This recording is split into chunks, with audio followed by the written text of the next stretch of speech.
अगली कहानी है बेटी का कद। माँ के बगल में खड़ी होकर बेटी ने कहा, देखो मैं तुमसे कितनी बड़ी हूं। पिता देख रहा था पहली बार अपनी बेटी का माँ से बड़ी हो जाना कद में। माँ मुस्कुरा रही थी। माँ की मुस्कुराहट ने हल्के से अपनी एड़ी उठाई, इस तरह कि किसी को ना दिखे एड़ी का उठना। बेटी को तो बिल्कुल भी ना दिखे, दिख जाए भले बेटी के पिता को, पर दिखा बेटी को एड़ी का उठना। कहा उसने माँ से, ऐसा नहीं चलेगा। बेटी के बोलते ही बैठ गई माँ की एड़ी।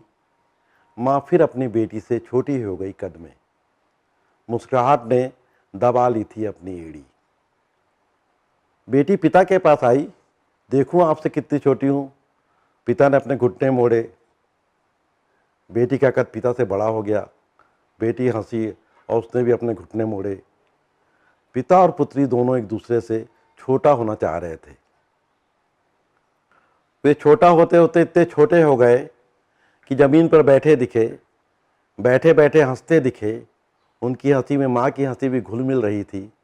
घर के उस कोने में जहाँ वे थे, एक दूसरे से कद का खेल खेलते, वहाँ घर के भीतर ही फर्श पर ढेर से फूल खिलाए थे अचानक, बिना मिट्टी, पानी, जड़ों, तनों और पत्तियों के सुंदर फूल, अद्भुत फूल।